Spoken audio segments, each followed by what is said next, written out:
नमस्कार दोस्तों, मैं आपका अपना एडवोकेट पंकज सिंह जिला से। दोस्तों, आज बात करते हैं भारतीय नागरिक सुरक्षा संहिता 2023 के बारे में। ये एक आपराधिक कानून है और इसमें क्या क्या प्रमुख परिवर्तन हुए हैं उन सभी के बारे में आज बात करते हैं। इसका परिचय पहले पढ़ लेते हैं। भारतीय नागरिक सुरक्षा संहिता 2023 BNSS केंद्र सरकार द्वारा दंड प्रक्रिया संहिता 1973 को प्रतिस्थापित करने हेतु शुरू किए गए हैं।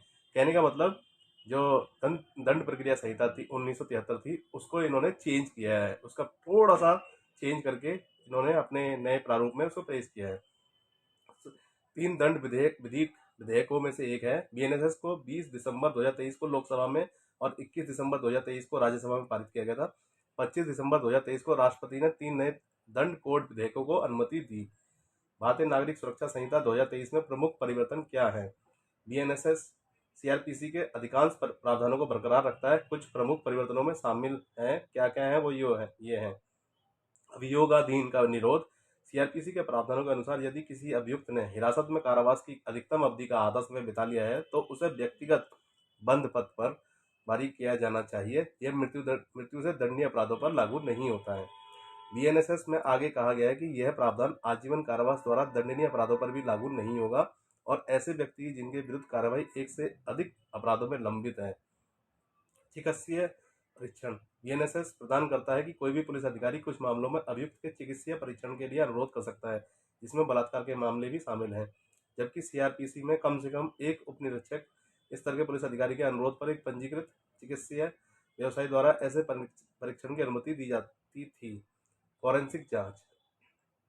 BNSS कम से कम 7 वर्ष के कारावास के साथ दंडनीय अपराधों के लिए फॉरेंसिक जांच का अनिवार्य करता है। ऐसे मामलों में फॉरेंसिक विशेषज्ञ फॉरेंसिक साक्ष्य एकत्र करने और मोबाइल फोन या किसी अन्य इलेक्ट्रॉनिक डिवाइस पर प्रक्रिया को रिकॉर्ड करने के लिए अपराध दृश्यों का दौरा करेंगे। यदि किसी राज्य में फॉरेंसिक सुविधा नहीं है तो वह किसी अन्य राज्य में इस तरह की सुविधा का उपयोग करेगा। हस्ताक्षर और उंगली की छाप। CRPC एक मजिस्ट्रेट को किसी भी व्यक्ति को हस्ताक्षर या लिखावट का नमूना प्रदान करने का आदेश देने का अधिकार देता है। BNSS ने उंगली के छापों और आवाज के नमूने शामिल करने के लिए इसका विस्तार किया है। यह इन नमूनों को एक ऐसे व्यक्ति से एकत्र करने की अनुमति देता है जिसे गिरफ्तार नहीं किया गया है। प्रक्रिया हेतु समय सीमा। BNSS विभिन्न प्रक्रियाओं हेतु समय सीमा निर्धारित करता है। उदाहरण के लिए इसे चिकित्सा व्यवसाय की आवश्यकता होती है जो 7 दिनों के भीतर जांच अधिकारी को अपनी रिपोर्ट प्रस्तुत करने के लिए बलात्कार पीड़ितों की जांच करते हैं।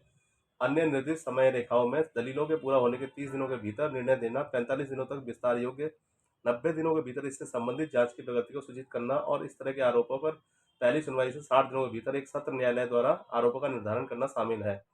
न्यायालयों का पदानुक्रम।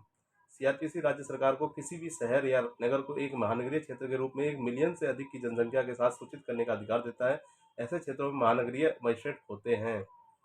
BNSS महानगरीय क्षेत्रों और महानगरीय मजिस्ट्रेटों के वर्गीकरण को हटा देता है। हथकड़ी का उपयोग।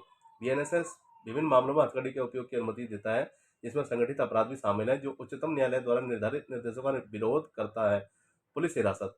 BNSS 15 दिनों तक पुलिस हिरासत की अनुमति देता है, जिसे न्यायिक हिरासत के 60 या 90 दिनों की अवधि के शुरुआती 40 या 60 दिनों के दौरान भागों में अधिकृत किया जा सकता है। अगर पुलिस ने 15 दिन की हिरासत अवधि समाप्त नहीं की है तो इस प्रावधान द्वारा पूरी अवधि के लिए जमानत से इनकार किया जा सकता है। जमानत। इस CRPC के तहत अभियुक्त को जमानत देने का प्रावधान है जिसे अपराध के लिए अधिकतम कारावास की आधी अवधि के लिए हिरासत में रखा गया है। BNSS कई आरोपों का सामना करने वाले किसी व्यक्ति के लिए इसे सुविधा से इनकार करता है। कई मामलों में कई वर्गों के तहत आरोप शामिल होते हैं। यह इस तरह की जमानत को सीमित कर सकता है। शब्दावली। यह एक मानवीय दृष्टिकोण को दर्शाते हुए अधिक लोगों के अनुकूल भाषा के साथ पुरानी शब्दावली को प्रतिस्थापित करता है। यह विधायी प्रगति भारत को अधिक न्यायसंगत, सुलभ और कुशल विधिक ढांचा प्रदान करती है। कानूनी सुधारों की यात्रा शुरू हो गई है और ये अग्रणी कानून एक ऐसे भविष्य का वादा करते हैं जहां न्याय न केवल किया जाता है बल्कि वास्तव में समावेशी होता है और हमारे राष्ट्र के गतिशील ताने बाने को प्रतिबिंबित करता है। अगर आपको ये वीडियो अच्छी लगी है तो आप लाइक, कमेंट, शेयर और सब्सक्राइब जरूर करें। जय हिंद, जय भारत।